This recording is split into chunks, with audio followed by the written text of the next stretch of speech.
Hello everyone. इस class के अंदर आज हम स्टार्ट करेंगे सीवीएस पैथोलॉजी को, क्योंकि आपको पता है कि हमारी जो फिजियोलॉजी वो खत्म हो चुकी है।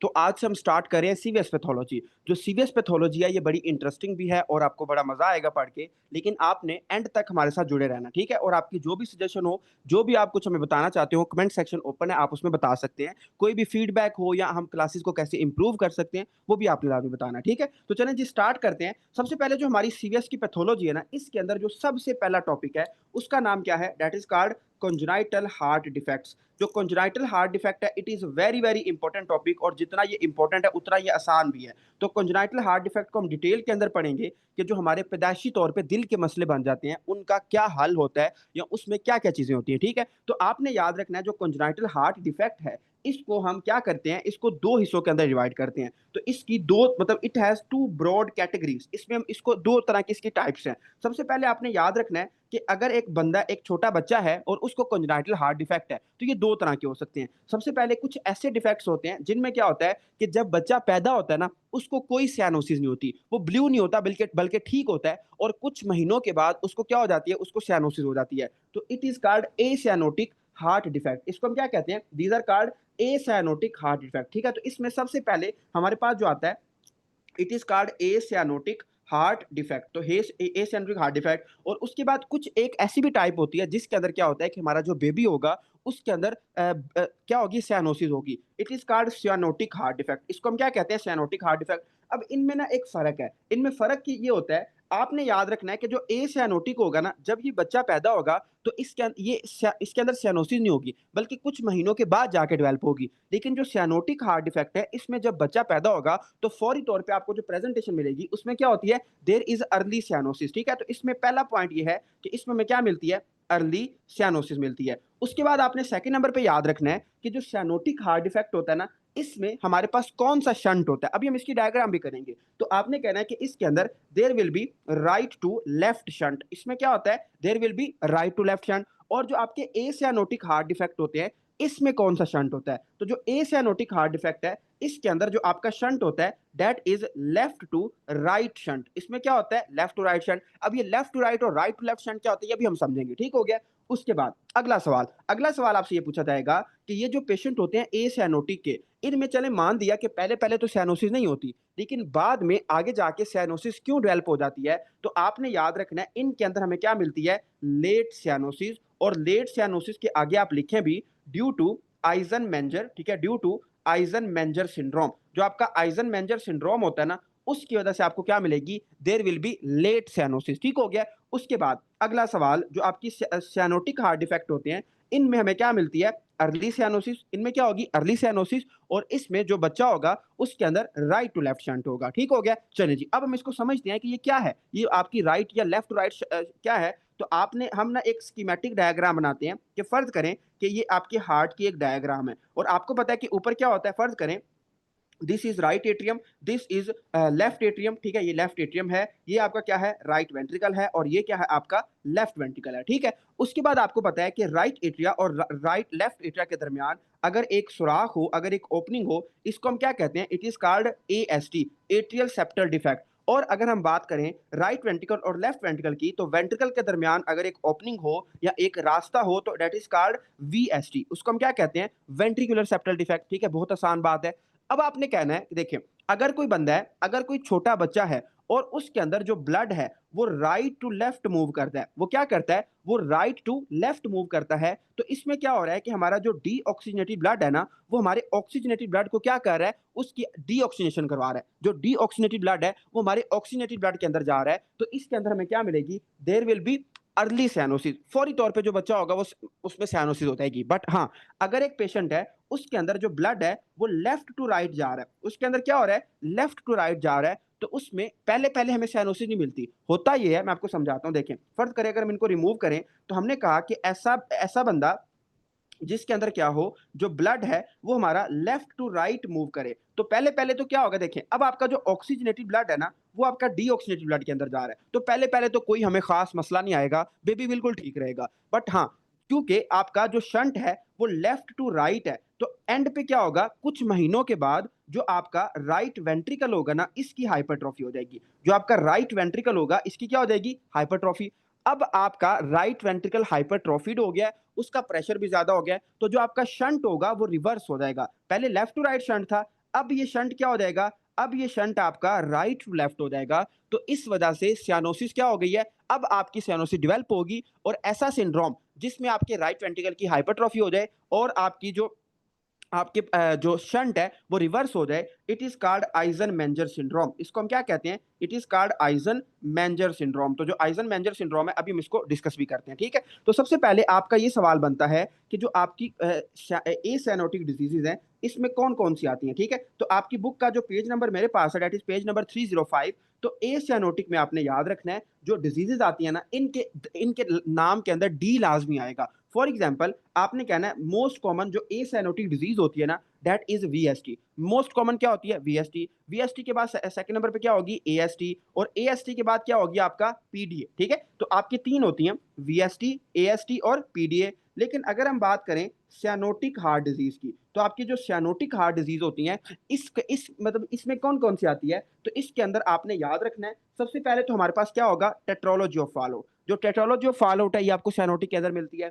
उसके अलावा इसमें ट्रांसपोजिशन ऑफ ग्रेट वेसल्स, ये हम भी पढ़ेंगे ये क्या चीज होती है, ट्रांसपोजिशन ऑफ ग्रेट वेसल। उसके अलावा आपने इसके अंदर याद रखना है दैट इज परसिस्टेंट ट्रंकस आर्टरियोसिस। जो आपका ट्रंकस आर्टरियोसिस है जिसको हमने पढ़ा भी था कि एओर्टा और पल्मोनरी आर्टरी को इसने डिवाइड कर होना होता है, अगर ये डिवाइड ना हो तो वो सेम रहता है, तो इसको हम कहते हैं परसिस्टेंट ट्रंकस आर्टरियोसिस। लेकिन इस क्लास के अंदर जो हमारा मेन फोकस होगा वो किसके ऊपर होगा? ए सियानोटिक हार्ट डिफेक्ट के अंदर, ठीक है? तो इसको थोड़ा सा स्पीड के साथ पढ़ेंगे ताकि आपको अच्छे तरीके से इसकी समझ आ सके, ठीक है? चलें जी स्टार्ट करते हैं। सबसे पहली जो हमारी डिजीज है उसका नाम क्या है? VST, that is called ventricular septal defect. जो वेंट्रिकुलर सेप्टल डिफेक्ट है इसकी बताने की जरूरत नहीं है, ये क्या है? एक सेप्टल डिफेक्ट है बिटवीन टू वेंट्रिकल्स, ठीक हो गया? इसमें ये क्या होता है? ये जो बच्चा होगा ये पहले पहले तो क्या होगा? एसिम्प्टोमेटिक होगा। क्यों एसिम्प्टोमेटिक होगा? क्योंकि जो पहले पहले आपका शंट होता है वो लेफ्ट टू राइट होता है और बच्चे को कोई खास फर्क नहीं पड़ता लेफ्ट टू राइट शंट की वजह से। बट हाँ, इसमें क्या होता है जब बच्चा पैदा होगा तो वो एसिम्प्टोमेटिक होगा एंड इट में मैनिफेस्ट वीक्स और लेटर, और या ये एसिम्प्टोमेटिक भी रहता है, या पूरी लाइफ भी एसिम्प्टोमेटिक रहता है। तो पहले पहले तो ये बच्चा क्या होगा? एसिम्प्टोमेटिक होगा। बट हाँ, बाद में ठीक है इसके अंदर क्या हो सकती है? There can be late cyanosis. Late cyanosis क्यों हो सकती है? Due to reversal of the shunt. Shunt क्यों क्या हो जाता है? रिवर्स हो जाता है, तो उसकी वजह से आपको लेट साइनोसिस के अंदर देखने को मिलेगी, ठीक है? उसके अलावा उसने लिखा हुआ है कि मोस्टली सेल्फ रिजॉल्व लार्ज अगर होगा तो it may lead to the left ventricular overload and heart failure. वही उसने लिखा हुआ है कि ये क्या हो जाता है? एक तो मतलब खुद ही रिजॉल्व हो जाता है, ठीक है? तो सेल्फ रिजॉल्व हो जाते हैं। लेकिन अगर ये लार्ज हो तो it can lead to the heart failure, ये आपके हार्ट को फेल भी कर सकता है, ठीक है? तो वीएसटी में बस इतनी बात याद रखनी है। वीएसटी के अंदर ना एक बात मेन पॉइंट यही होता है कि VST is the most common most common cyanotic heart A cyanotic heart defect. जो ए सियानोटिक हार्ट डिफेक्ट होता है ना उसके अंदर जो मोस्ट कॉमन कॉज है दैट इज वीएसटी, ठीक है? वो क्या होती है? वो आपकी वीएसटी ही होती है, ठीक है? ये आपने इसके अंदर याद रखना है, इसके अलावा और इसमें कुछ भी नहीं है। उसके बाद हमारे पास आगे आते हैं and that is called AST, it is called atrial septal defect. देखिए जो एट्रियल सेप्टल डिफेक्ट है ना, इसका सवाल किस तरह आएगा? वो आपसे कहेगा कि एक बच्चा है छोटा, ठीक है, और उसके अंदर ना एक्सरसाइज इंटॉलरेंस है, मतलब कि वैसे वो ठीक रहता है लेकिन जब एक्सरसाइज करता है तो उसको फिर प्रॉब्लम होती है। मतलब कि उसके अंदर क्या होता है कि जो बेबी है वो can not play well, baby सही तरीके से खेल नहीं पाता और उसके अंदर हमें ना फिक्स्ड स्प्लिटिंग मिलती है। तो हम इसकी बात करते देखें, जो आपका एएसटी होता है ना, AST it is the septal defect between atria, और इसमें क्या होगा? आपका इंटर एट्रियल, जो आपका मतलब इंटर एट्रियल सेप्टम होता है ना, उसके अंदर क्या होगा? उसके अंदर डिफेक्ट होगा। उसके अलावा आपने कहना है कि इसमें क्या मिलती है, देखें इसके अंदर आपने याद रखना है there will be fixed S two splitting. हमने पढ़ा भी था, मैंने आपको बताया था निमोनिक के एफ ए से याद रखना है, एफ से फिक्स्ड होगी और ए से क्या होगा? A S T. तो फिक्स्ड एस टू स्प्लिटिंग, इसमें क्या होगी? फिक्स्ड एस टू हमें स्प्लिटिंग देखने को मिलती है। उसके अलावा आपने याद रखना है कि common and usually and isolated finding, मतलब इसमें एक जो फिक्स्ड एस टू स्प्लिटिंग है ये सिर्फ और सिर्फ हमें एएसटी के अंदर देखने को मिल सकती है। उसके अलावा उसने आपकी बुक ने लिखा हुआ है कि जो आपका एएसटी होता है ना, एएसटी इसमें जो मेन मसला होता है वो आपके ओस्टियम प्राइमम का होता है, ठीक है? तो मेन जो प्रॉब्लम होगी वो किसके अंदर होगी? Ostium primum. आप याद करें जब हमने एम्ब्रियोलॉजी पढ़ी थी तो मैंने आपको ये समझाई भी थी बात कि ओस्टियम प्राइमम क्या होता है और ओस्टियम स्कैंडम क्या होता है, ठीक है? तो ओस्टियम जो प्राइमम होता है उसका ये डिफेक्ट होता है मोस्ट कॉमन, ठीक है? उसके अलावा सॉरी, इसने लिखा है कि most common and ostium स्कैंडम defect, sorry sorry, इसको आप ठीक कर लें कि जो ओस्टियम स्कैंडम होता है ना, उसका ये मोस्ट कॉमन डिफेक्ट होता है। जो ओस्टियम प्राइमम है वो काफी रेयर है, ठीक है। अच्छा, इसको छोड़िए, इसमें कुछ भी नहीं है। हम ना इसकी सिम्टम पे चलते हैं कि इसके अंदर हमें क्लिनिकल फीचर्स क्या मिलेंगे। तो क्लिनिकल फीचर्स में आपने याद रखना है कि इसमें जो पेशेंट होगा वो या तो एसिम्टोमेटिक होगा, या फिर उसको क्या होगा, उसको हार्ट फेलियर होगा। तो इसकी जो सिम्टम्स है या तो बिल्कुल नहीं होंगी, या फिर क्या होगा, बच्चे का हार्ट फेल होगा। उसके अलावा आपने इसके अंदर याद रखना है कि इसको मतलब जो एएसटी होता है, it is distinct from the patent foramen ovale, जिसको हम पीडीए कहते हैं। वो हम इससे अगला टॉपिक पढ़ेंगे, तो उससे क्या होता है, डिफरेंट होता है। हम इसको समझते देखें कैसे।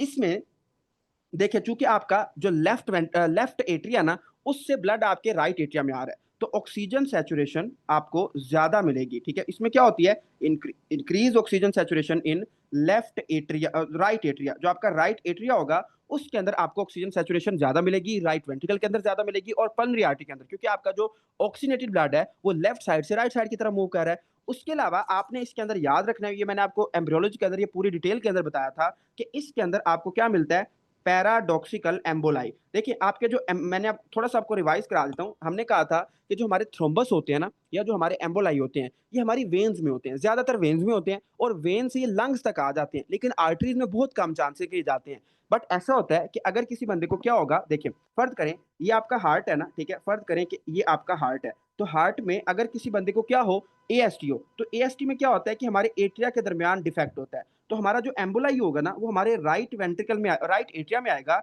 राइट एट्रिया से अब जाना उसने किसके अंदर था, राइट वेंट्रिकल के अंदर, लेकिन वो किसके अंदर चला जाता है, वो आपका इस फोरामेन ओवेल के थ्रू, या आपके इस एट्रियल सेप्टल डिफेक्ट के थ्रू वो किसके अंदर चला जाता है, लेफ्ट एट्रिया के अंदर। और लेफ्ट एट्रिया से वो लेफ्ट वेंट्रिकल के अंदर, और लेफ्ट वेंट्रिकल के अंदर आपकी आर्टरीज के अंदर चला जाता है। तो देखें, अगर आपका जो एम्बोलस है वो आपकी वेन्स की बजाय अगर आर्टरीज के अंदर चला जाए, तो it is called paradoxical embolism. इसको हम क्या कहते हैं, पैराडॉक्सिकल एम्बोलिज्म। तो ये आपको सिर्फ और सिर्फ देखने को मिलता है किसके अंदर, एएसटी के अंदर, एट्रियल सेप्टल डिफेक्ट के अंदर, ठीक है। ये इसके अंदर बहुत बहुत इंपॉर्टेंट पॉइंट है कि पैराडॉक्सिकल एम्बोलिज्म हमें इसके अंदर ही मिलती है, जिसमें क्या होता है कि हमारा जो एम्बोलाई होता है वो हमारी वेन्स को छोड़ के हमारी आर्टरीज, हमारी सिस्टेमिक सर्कुलेशन के अंदर आ जाता है, ठीक है, बाईपास करता है। उसके अलावा वेरी वेरी इंपॉर्टेंट एमसीक्यूज कि आपका जो एएसटी है ये किस सिंड्रोम के अंदर या किस डिजीज के अंदर इसकी एसोसिएशन है। तो आपने कहना जो एएसटी है, it is strongly associated with आपका डाउन सिंड्रोम, ठीक है। इसमें एक एमसीक्यूज भी लिखे हैं, देखें, जो डाउन सिंड्रोम होता है ना, ये आपका एट्रियल सेप्टल डिफेक्ट और वेंट्रिकुलर सेप्टल डिफेक्ट दोनों के साथ एसोसिएटेड होता है। जो डाउन सिंड्रोम है, इट इज एसोसिएटेड विद एवीएसटी, मतलब कि इसको हम कहते हैं atrio ventricular septal defect. Atria और वेंट्रिकल दोनों जो डिफेक्ट आते हैं वो आपको डाउन सिंड्रोम के अंदर काफी ज्यादा देखने को मिलेंगे, ठीक है। उसके बाद हमारे पास जो अगला टॉपिक है, that is also very very important, और उसका नाम क्या है, दैट इज कॉल्ड पीडीए। जो पीडीए है इसको हम कहते हैं पेटेंट। पेटेंट का मतलब क्या है कि जो आपकी डक्टस आर्टरियोसिस है ना, जिसने क्लोज होना था, अगर वो क्लोज ना हो तो इसको हम पेटेंट कहते हैं। तो that is called patent ductus आर्टरियोसिस। अब सबसे पहले तो हम बात करते हैं, मैंने आपको ये एम्ब्रियोलॉजी में समझाया भी था कि डक्टस आर्टरियोसिस क्या होता है। देखिए, हम ना मिसाल लेते हैं, मैंने कहा था कि चूंकि इसके एंड पे आर्टरियोसिस आ रहा है ना, तो ये दो आर्टरीज के दरमियान होगी। ये क्या होगी, दो आर्टरीज के दरमियान होगी। फॉर एग्जाम्पल हम बात करते हैं, फर्ज करें कि दिस इज योर एओटा, ठीक है, ये क्या है, आपकी एओटा है। तो आपको पता है कि एओटा, ठीक है, एओटा के बिल्कुल अगर हम ऊपर से यहां से बात करें, तो एओटा के बिल्कुल सामने से आपकी क्या गुजर रही है, आपकी पल्मोनरी आर्टरी गुजर रही है। तो पल्मोनरी आर्टरी, ठीक है, पल्मोनरी आर्टरी और एओटा, पल्मोनरी आर्टरी और एओटा के दरमियान एक शंट होता है, एक कनेक्शन होता है। इसको हम क्या कहते हैं, it is called ductus आर्टरियोसिस। Pulmonary artery और एओटा के दरमियान एक कनेक्शन होता है, इट इज कॉल्ड डक्टस आर्टरियोसिस। तो जो डक्टस आर्टरियोसिस होता है ना, ये बच्चों के अंदर होता है, जब बच्चा माँ के पेट के अंदर होता है। बट जैसे ही वो पैदा होता है तो इस डक्टस आर्टरियोसिस को क्या हो जाना चाहिए, इसको क्लोज हो जाना चाहिए। बट ये क्लोज नहीं होता, तो इसको हम क्या कहते हैं, अगर आपका डक्टस आर्टरियोसिस अगर आपका क्लोज ना हो, ठीक है, इफ नॉट क्लोज, तो देन इसको हम क्या कहेंगे, it is called PDA, patent ductus आर्टरियोसिस। इसको हम क्या कहेंगे, पीडीए। तो यही उसने बात सारी लिखी हुई है कि अगर कोई बंदा है उसके अंदर आपका जो डक्टस आर्टरियोसिस है अगर वो फेल हो जाए, तो it is called fail to close, तो इट इज कॉल्ड पीडीए। इसको हम पीडीए कहते हैं। तो आपकी बुक ने भी ये लिखा हुआ है कि जब आपके मतलब बच्चा फीटल पीरियड के अंदर होता है, जब माँ के पेट के अंदर होता है ना, तो इस डक्टस आर्टरियोसिस के थ्रू नॉर्मल शंट हो रहा होता है। और वो जो शंट होता है वो क्या होता है, वो लेफ्ट टू राइट होता है। आप सबको पता है, हमने एम्ब्रियोलॉजी के अंदर पढ़ा भी था कि जब बच्चा माँ के पेट के अंदर होगा तो उसकी जो पल्मोनरी आर्टरी होगी वहां से ब्लड आपकी एओर्टा के अंदर जा रहा होता है, मतलब कि राइट टू लेफ्ट शंट हो रहा होता है, और ये नॉर्मल बात है, ठीक है, इट इज नॉर्मल। बट हाँ, जैसे ही बच्चा पैदा होता है तो ये आपका जो डक्टस आर्टरोसिस है इसको क्लोज हो जाना चाहिए। बट होता ये है जब न्योनेटल पीरियड, अब बच्चा दुनिया के अंदर आ गया, तो न्योनेटल पीरियड के अंदर हमने पढ़ा भी था कि जब बच्चा सांस लेता है तो उसका जो लेफ्ट साइड का प्रेशर है वो ज्यादा हो जाता है और राइट का कम हो जाता है। तो जब भी न्योनेट बच्चा पैदा होगा, जब वो सांस लेना शुरू करेगा, तो जो शंट होता है वो क्या हो जाता है, वो रिवर्स हो जाता है। तो shunt will be left to right, जो शंट होगा वो क्या होगा, वो आपका लेफ्ट टू राइट हो जाएगा, शंट विल बी रिवर्स। तो शंट चूंकि रिवर्स हो गया है तो इस ये आपको न्यूनेटल पीरियड के अंदर मिलता है, ठीक है। अब इसमें देखें, पहले ये राइट टू लेफ्ट था, ये एक नॉर्मल बात है, ठीक है, लेकिन आफ्टर बर्थ इस शंट को खत्म हो जाना चाहिए था, लेकिन ये शंट खत्म नहीं होता। तो न्यूनेटल पीरियड के अंदर क्या होता है कि ये शंट क्या हो जाता है, दिस शंट विल रिवर्स, ठीक है। अब इसमें होगा क्या, देखिए उसने ये लिखा हुआ है कि इन न्यूनेटल पीरियड जो पल्मोनरी वस्कुलेचर होता है उसकी रेजिस्टेंस कम हो जाती है, और आपका जो शंट होता है वो क्या हो जाता है, वो लेफ्ट टू राइट हो जाता है। और एंड पे ये क्या करवाता है, देखिए अब चूंकि शंट आपका लेफ्ट टू राइट हो गया ना, तो इसकी वजह से आहिस्ता आहिस्ता, ठीक है, इसकी वजह से आहिस्ता आहिस्ता क्या होगा, आपके अंदर राइट वेंट्रिकुलर हाइपरट्रॉफी हो जाएगी। जो राइट वेंट्रिकल है वो क्या होना शुरू हो जाएगा, वो हाइपरट्रॉफी होनी शुरू हो जाएगी, या फिर आपका जो लेफ्ट वेंट्रिकल है उसकी हाइपरट्रॉफी होना शुरू हो जाएगी, या फिर क्या हो सकता है, आपका हार्ट ही फेल हो सकता है। तो देखिए पहले पहले क्या था, राइट टू लेफ्ट लेफ्ट था, वो नॉर्मल बात थी,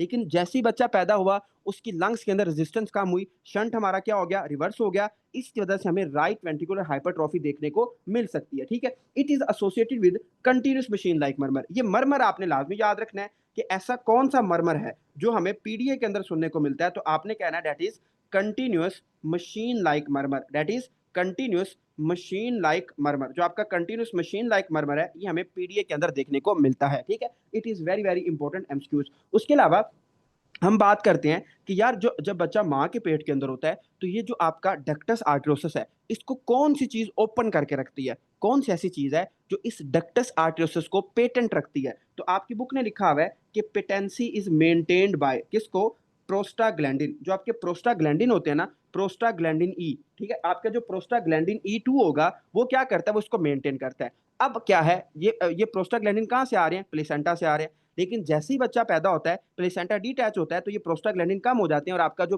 डक्टस आर्टरियोसिस है वो क्लोज हो जाता है। बट अगर किसी बच्चे के अंदर ये जो आपका ये जो आपका डक्टस आर्टरियोसिस है अगर ये क्लोज ना हो तो फिर हमने पढ़ा भी था कि हम उसके अंदर क्या करेंगे, हम उसके अंदर क्या देते हैं, प्रोस्टाग्लैंडिन इनहिबिटर देते हैं, मतलब कि इंडोमेथासिन देते हैं, ताकि इसका ट्रीटमेंट क्या होगा, देखें हम इसके अंदर क्या देंगे, इंडोमेथासिन।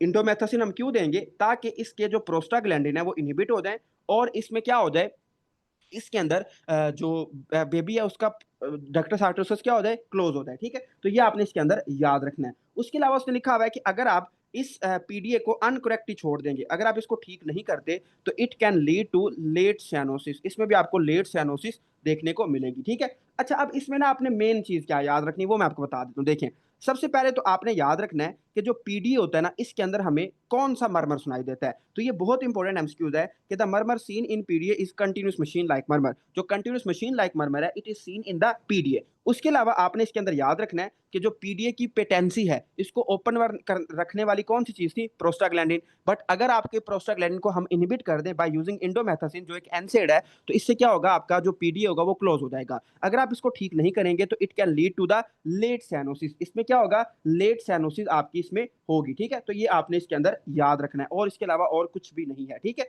उसके अलावा आपने याद रखना है कि जो पीडी होता है जब बच्चा माँ के पेट के अंदर होता है ये एक नॉर्मल बात है, लेकिन इसको बर्थ के बाद क्लोज हो जाना चाहिए। अगर ये क्लोज नहीं होता तो फिर ये आप नॉर्मल बात है, ठीक है। ये आपका पीडी है। उसके बाद हमारे पास जो अगला सिंड्रोम आता है ना, it is called Eisenmenger syndrome. इसको हम क्या कहते हैं, it is called Eisenmenger syndrome. जो आपका आइजन-मेंजर सिंड्रोम है, पहले तो हम इसको ना सादा और आसान लफ्जों में समझते हैं। देखें मैंने कहा था कि जो आइजन-मेंजर सिंड्रोम है ये क्या चीज है, फर्ज करें कि ये आपका हार्ट है ना, ठीक है, ये आपका हार्ट है। तो सबसे पहले आप सबको पता है कि ये आपकी, फर्ज करें दिस इज लेफ्ट साइड, ठीक है, और ये क्या है, आपकी राइट साइड है। तो अगर हमारा जो शंट है वो पहले क्या होता है, पहले लेफ्ट टू राइट होता है, तो हमारा बच्चा बिल्कुल ठीक रहता है, कोई सिम्टम्स नहीं आती, एसिम्प्टोमेटिक होता है। लेकिन होता ये है कि अगर बहुत महीनों तक या काफी दिनों तक जो आपका शंट है वो लेफ्ट टू राइट रहेगा, तो आपका जो राइट वेंट्रिकल होता है ना उसकी क्या हो जाती है, उसकी हाइपरट्रॉफी हो जाएगी, उसकी क्या हो जाएगी, हाइपरट्रॉफी। जब राइट वेंट्रिकल की हाइपरट्रॉफी होगी तो जो आपका राइट साइड का प्रेशर है वो ज्यादा हो जाएगा और लेफ्ट साइड का प्रेशर कम हो जाएगा। और आपको पता है कि जो ब्लड है वो ज्यादा से कम प्रेशर की तरफ मूव करेगा, तो आपका जो ब्लड होगा वो आपका राइट टू लेफ्ट मूव करेगा। वो क्या करेगा, वो राइट टू लेफ्ट मूव करेगा। तो इसको हम क्या कहते हैं कि जो आपका शंट है वो क्या हो चुका है, वो रिवर्स हो चुका है। देखिए, जब तक हमारा जो शंट था वो लेफ्ट टू राइट था, तो हमारा जो पेशेंट था उसको कोई मसला नहीं था, पेशेंट क्या था, एसिम्प्टोमेटिक था। बट जैसे ही राइट वेंट्रिकुलर हाइपरट्रॉफी हुई और आपके राइट साइड का प्रेशर ज्यादा हुआ, जो शंट था वो राइट टू लेफ्ट हो गया, तो अब आपके पेशेंट को क्या हो गई है, सियानोसिस हो गई है। तो अगर इस तरह का सारा प्रोसेस हो कि शंट रिवर्स हो जाए और हमारे बेबी को क्या हो जाए, सियानोसिस हो जाए, it is called Eisenmenger syndrome. इसको हम क्या कहते हैं, आइजन-मेंजर सिंड्रोम। तो अब हम इसकी थ्योरी पढ़ लेते हैं। बात आपको मेरी समझ आ गई होगी कि आइजन-मेंजर सिंड्रोम क्या होता है। इट इज अनकोरेक्टेड, ये क्या है, ये आपकी अनकोरेक्टेड लेफ्ट टू राइट शंट है। मतलब कि आपका जो लेफ्ट टू राइट शंट होता है ना, ये एक एसिम्प्टोमेटिक डिजीज है, इसमें कोई सिम्टम नहीं आती। बट अगर आप इसको करेक्ट नहीं करते, अगर आप इसको करेक्ट नहीं करते, तो इससे होगा ये कि अनकोरेक्टेड लेफ्ट टू राइट शंट की वजह से आपके अंदर क्या होता है कि पल्मरी ब्लड फ्लो, ठीक है, पल्मरी ब्लड फ्लो ज्यादा होगा, ठीक है, पल्मरी ब्लड फ्लो क्या होगा, ज्यादा।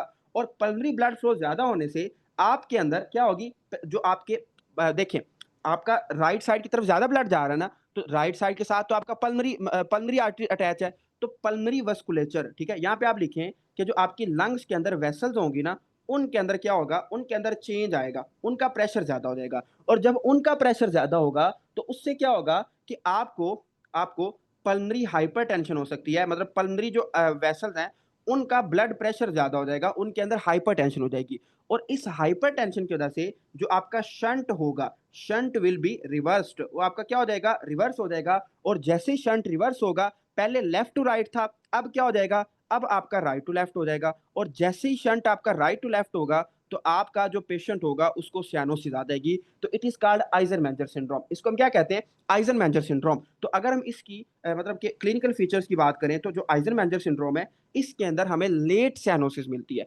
फौरी तौर पे सियानोसिस नहीं होती। इसके अंदर हमेशा क्या मिलती है, लेट सियानोसिस, ठीक है, तो we will get late cyanosis. उसके अलावा इसमें आपको क्लबिंग मिलती है, ठीक है, वी विल गेट क्लबिंग। उसके अलावा आपने इसके अंदर याद रखना है, इसमें आपको पोलीसाइथीमिया, ठीक है, पोलीसाइथीमिया मिल सकता है, क्लबिंग, लेट साइनोसिस मिल सकती है। उसके अलावा इसका जो एज ऑफ ऑनसेट है वो डिपेंड करता है उसके साइज और सीवियरिटी पे। तो ये बस आपने इसके अंदर याद रखना है, बहुत आसान सी बात है, कोई इसमें लंबी चौड़ी बातें नहीं है। देखिए, मैंने ये कहा है कि पहले पहले आपका जो शंट होता है वो लेफ्ट टू राइट होता है, वो एसिम्प्टोमेटिक होता है। बट उसमें उससे होता ही है कि आपका जो राइट वेंट्रिकल है उसकी हाइपरट्रॉफी होती रहती है, जो आपकी पल्मरी वेसल्स है उनका प्रेशर बढ़ता रहता है, और एंड पे जाके इतना प्रेशर हो जाता है कि राइट साइड का प्रेशर लेफ्ट साइड से ज्यादा हो जाता है, तो शंट रिवर्स हो जाता है, शंट फिर राइट टू लेफ्ट हो जाता है। और अगर shunt left right to left हो जाए तो इस सिंड्रोम को हम कहते हैं Eisenmenger syndrome. It is called Eisenmenger syndrome, ठीक है, it is very very important. उसके बाद जो आपकी सियानोटिक हार्ट डिजीज है ना, जिसमें हमें अर्ली सियानोसिस मिलती है, वो हम कल पढ़ेंगे। बट आज ना हम हमारे पास अभी कुछ मिनट्स हैं, तो हम एक टॉपिक पढ़ते हैं छोटा सा, that is called coarctation, that is called coarctation of aorta. जो आपका एओर्टा की कोआर्क्टेशन है, इसमें क्या होता है कि एओर्टा ना नैरो हो जाती है, ठीक है, इसमें क्या होता है कि एओर्टा नैरो हो जाती है। कैसे हो जाती है इसको समझते हैं। देखें, फर्ज करें कि ये आपकी एओर्टा है ना, दिस इज एओर्टिक आर्च, ठीक है, और ये उसकी मतलब कि ब्रांचेस हैं, ठीक है, तो ये एओर्टिक आर्च है। तो आपने याद रखना है कि अगर हमारी जो एओर्टिक आर्च है आफ्टर गिविंग ब्रांचेस, ये क्या हो जाए, यहाँ पे आके नैरो हो जाए, ठीक है, और इस तरह नैरो हो जाए। और आपको पता है कि एओर्टा आपकी ये कहाँ पे जा रही है, this aorta is going to your lower limb, ये आपकी लोअर लिम्ब के अंदर जा रही है, ठीक है। तो ये आपकी एओर्टा है और ये क्या हो चुकी है, इसके अंदर नैरोइंग हो गई है, तो इसको हम क्या कहते हैं, it is called coarctation of aorta. तो कोआर्क्टेशन ऑफ एओर्टा क्या होती है, इसकी अगर हम डेफिनेशन की बात करें, तो it is the aortic narrowing. इसमें क्या होता है कि एओर्टा के अंदर स्टिनोसिस हो जाती है, नर्विंग आ जाती है, ठीक है, लेकिन कहाँ पे होती है, नियर द, ठीक है, नियर द डक्टस आर्टरियोसिस। जो आपका डक्टस आर्टरियोसिस होता है ना, उसके मतलब बिल्कुल पास ही आपको क्या मिलता है, आपको नर्विंग मिलती है, ठीक है, इसको हम जक्स्टा डक्टल कहते हैं, ठीक है। अभी हम इसको समझते हैं। अब इसकी ना वजह क्या होती है, ठीक है, इसमें उसने लिखा हुआ है बाई कस्पेड, ठीक है, बाई कस्पेड बाइकस्पिड एओर्टिक वाल्व। और मैंने आपको बताया भी था कि जो बाइकस्पिड एओर्टिक वाल्व है ये एक पैथोलॉजी है, क्योंकि आपका जो एओर्टिक वाल्व होता है ये ट्राइकस्पिड होता है। लेकिन अगर किसी बंदे का दो कस्प हो एओर्टिक वाल्व के अंदर, तो ये किसके अंदर मिलता है? ये हमें मिलता है टर्नर सिंड्रोम के अंदर, ठीक है। तो टर्नर सिंड्रोम के अंदर में ये कंडीशन मिलती है। उसके अलावा हमने पढ़ा था कि जो आपका बाइकस्पिड एओर्टिक वाल्व है या फिर जो टर्नर सिंड्रोम है उसके अंदर हमें देखने को मिलता है। इसमें होता क्या है, देखिए मैं आपको समझाता हूँ। मुझे आप ये बताएं कि ये जो आपकी मतलब ये वाली ब्रांचेज हैं, ठीक है, ये जो मैंने पिंक कलर का निशान लगाया है, यहाँ से ब्लड कहाँ पे जा रहा है? तो आप सबको पता है कि यहाँ से ब्लड एक तो हमारे हेड के अंदर जा रहा है और कहाँ पे जा रहा है? हमारे अपर लिम्ब के अंदर। ऐसे ही है ना, अपर लिम्ब के अंदर जा रहा है। यहाँ से ब्लड या तो हमारे बाजुओं के अंदर जा रहा है या हमारे हेड के अंदर जा रहा है। और जो हमारी ये वाली है, ये जो थोरेसिक डिसेंडिंग एओर्टा है, डिसेंडिंग एओर्टा से हमारा जो ब्लड है वो हमारे एब्डोमेन और लोअर लिम्ब के अंदर जा रहा है। तो मुझे बताएं कि अगर आपकी जो एओर्टा है वो यहाँ पे करके, ये जहाँ पे मैंने ब्लैक निशान लगाया है, अगर यहाँ पे करके ये क्या हो जाए? ये नैरो हो जाए। अगर यहाँ पे ये नैरो हो जाएगी तो क्या होगा? आपने याद रखना है कि आपके जो ब्लड होगा अपर लिम्ब के अंदर वो तो नॉर्मली जा रहा है, लेकिन लोअर लिम्ब के अंदर ब्लड प्रेशर क्या होगा? कम होगा। तो अगर आपने कहना है कि if there is blood pressure difference between upper limb and lower limb, ठीक है, अपर और लोअर लिम्ब के अंदर अगर आपको हाइपरटेंशन मिलती है, मतलब आपके अपर लिम्ब के अंदर हाइपरटेंशन है, लोअर लिम्ब के अंदर हाइपोटेंशन है, ब्लड प्रेशर का डिफरेंस है, तो ये आपको को आर्किटेशन ऑफ एओर्टा के अंदर मिलती है, ठीक है। तो इसके अंदर जो आपको फाइंडिंग्स मिलेंगी वो क्या होंगी? देखिए, इसमें हाइपरटेंशन मिलेगी किसके अंदर? अपर लिम्ब के अंदर, क्योंकि अपर लिम्ब में तो ज्यादा ब्लड जाएगा ना, नैरो हो गई एओर्टा। लेकिन जो आपकी हाइपोटेंशन होगी वो आपको किसके अंदर मिलेगी? तो हाइपोटेंशन आपको मिलेगी लोअर लिम्ब के अंदर। किसके अंदर? लोअर लिम्ब के अंदर। उसके अलावा जो आपकी पल्सेस होंगी वो क्या होंगी? डिलेड होंगी या फिर वीक होंगी, ठीक है। तो वीक या डिलेड पल्सेस इन लोअर लिम्ब, लोअर लिम्ब के अंदर डिले या आपकी वीक पल्सेस होंगी। इसको हम क्या कहते हैं? It is called brachio. देखिए, जो आपकी ब्रेकियल आर्टरी है वो तो आपके अपर लिम्ब के अंदर होती है, तो ब्रेकियो फिमोरल। ब्रेकियो फिमोरल का मतलब क्या है? कि ब्रेकियल आर्टरी आपके अपर लिम्ब में है, फिमोरल आर्टरी आपकी लोअर लिम्ब में है। तो आपको पहले पल्स ब्रेकियल आर्टरी में फील होगी, बाद में जाके फिमोरल के अंदर फील होगी। तो एक डिले आ गया, तो it is called brachio femoral delay. जब भी आपको ब्रेकियो फिमोरल डिले मिले तो आपने हमेशा हमेशा सबसे पहले को आर्किटेशन ऑफ एओर्टा के बारे में सोचना है, ठीक है। तो brachio femoral delay is the keyword जो इसके अंदर हमें देखने को मिलता है। उसके बाद आप कहते हैं कि अच्छा, ये जो आपका को आर्किटेशन ऑफ एओर्टा है, इसमें क्या होता है? तो जैसे जैसे पेशेंट की उम्र ज्यादा होगी तो इसमें फिर क्या बनते हैं? कोलैटरल्स बनते हैं, ठीक है। देखिए, चूंकि आपके ब्लड तो पूरा नहीं ना जा रहा, तो क्या होंगे? इंटरकोस्टल आर्टरीज आपकी क्या होंगी? इनलार्ज होंगी और कोलैटरल सर्कुलेशन बनेगी। लेकिन जो आपकी इंटरकोस्टल आर्टरीज है, मतलब जो आपकी रिब्स के नीचे आर्टरीज होती है, इनको हम कहते हैं इंटरकोस्टल आर्टरीज। जो आपकी इंटरकोस्टल आर्टरीज होंगी, दे विल इरोड, ये क्या करेंगी? ये आपके इरोड कर देंगे किसको? रिब्स को। They will Erode the ribs, जिससे आपको क्या मिलेगा? चेस्ट एक्सरे के ऊपर नोच्ड अपीयरेंस, मतलब नोच मिलेगी आपको।